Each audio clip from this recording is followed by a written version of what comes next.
특히 감염자의 피부나 점막 변변을 통해서 잘 전염이 되고, 심지어는 감염자가 머물렀던 침구나 입었던 의류 등을 통해서도 전염이 될 수 있어서 가족 내 전파율이 무려 50%에 달한다는 연구도 있었습니다.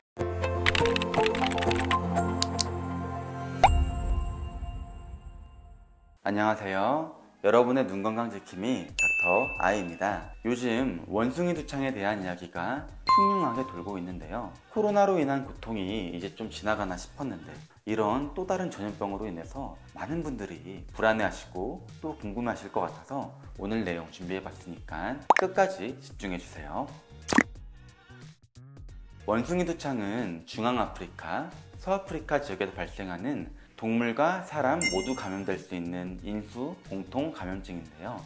원인균은 과거 인류를 공포에 몰아넣었던 천연두 바이러스와 형제격인 파보바이러스, 이과에 속하는 몰소 바이러스, 그 중에 몽키팍스 바이러스입니다.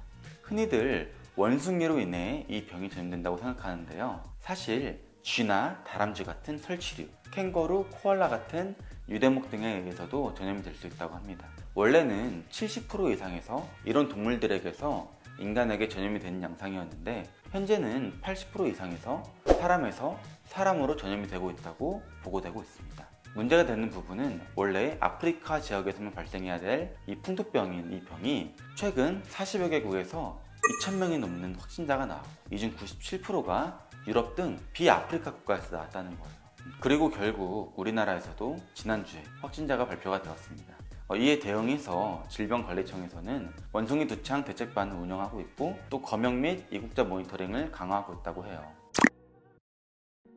원숭이 두창에 감염이 되면 1주에서 3주 사이의 잠복기를 거쳐서 38도 이상의 급성 발열, 두통, 근육통, 무력감 등이 먼저 나타나고, 목이나 겨드랑이, 사타구니 주변의 림프절이 통증과 함께 부어오르는 이런 특징적인 증상을 보이게 됩니다. 그리고 1에서 3일 정도가 지나면은 얼굴을 중심으로 해서 붉게 발진이 올라오고, 점점 손이나 발 등 신체 다른 부위로 확산이 됩니다. 이런 발진은 점차적으로 수포, 그리고 농이 차 있는 농포로 진행이 되고, 약 2주에서 4주 정도 지속이 됩니다. 많은 분들이 궁금해하실 만한 원숭이 두창의 치명률은 최근 자료에 의하면 3에서 6% 정도이고, 감염자 대부분이 자연 회복을 기대해 볼 수 있다고 합니다. 현재 아프리카 콩고 및 영국, 스페인, 포르투갈 등 유행 지역 방문자, 그리고 특히 남성 동성애자 중심으로 퍼지고 있는데, 이 때문에 동성애와 같은 성 접촉으로만 원숭이 두창이 퍼지지는 않는가 하는 생각을 해볼 수도 있어요. 그렇지만 그 외에도 호흡기, 그리고 눈이나 구강 같은 점막 등을 통해서도 감염이 될 수 있습니다.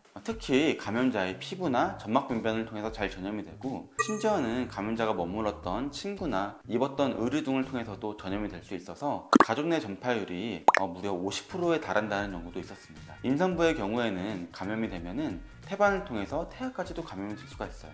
또 호흡기를 통한 전염이 가능하다 보니까 증상이 없는 무증상 감염자에 의해서도 전염이 될 수 있다는 점도 기억하셔야 됩니다. 감별해야 될 질환으로는 수두, 대상포진, 홍역 등이 있는데요. 만약 성기 주위나 항문 주위에 수포 및 농포 등의 병변이 발생하는 경우에는 메독이나 헤르페스, 성병 림프 유가종 등 성 관련 질환들과의 감별도 중요하겠습니다.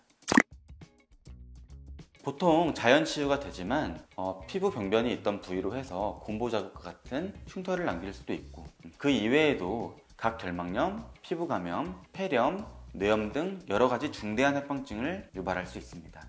그중 가장 주목해야 될 합병증은 제가 안과 의사라서 그런 부분도 있지만 바로 눈이라고 생각합니다. 원숭이 두창 환자 중 무려 23%, 약 4명 중에 1명꼴로 눈 관련 합병증을 보이는데요. 눈 점막 자체가 감염 경로이기도 하고, 손바닥 같은 곳에 병변이 많이 발생하기 때문에 이 손으로 눈을 만지는 경우가 많아서 눈 관련 합병증들이 많이 나타나는 것으로 보입니다. 만약 원숭이 두창에 감염이 되었다면 격리는 가장 기본으로 해야 되고, 타이레놀 같은 아세토아미노펜 계열의 해열 진통제로 열을 조절을 해야 되고, 그리고 피부 병변으로 인한 탈수가 발생할 수 있으니까 수분 및 영양 섭취를 잘 해줘야 됩니다. 또 피부 병변을 긁거나 만지면은 2차 감염이 발생할 수 있으니까 이런 병변들을 저자극 세정제 및 물로 깨끗하게 씻고 건조를 시켜야 되고요. 만약 병변 부위에 출혈이 심하고 성기 부위의 병변이 달라붙는 등 유착이 발생하는 경우에는 항생제 연고 및 흡윤, 라놀린 꺼지 등으로 병변부를 덮어줘야 됩니다. 구강 내 병변 역시 생리식염수 등으로 4에서 5회 정도 위생적으로 관리해주는 것이 좋겠습니다. 그리고 정말 중요한 눈에 이 바이러스가 감염이 되면 피부와 마찬가지로 각막에 흉터를 만들어낼 수가 있는데요. 이 흉터의 부위가 각막의 중심부를 침범을 하면은 사물을 제대로 볼 수가 없고 실명에도 이를 수가 있어요. 그렇기 때문에 감염자가 충혈이나 안통, 눈곱, 눈물 흘림 등의 증상을 보인다면 반드시 즉각적인 치료가 이루어져야 됩니다.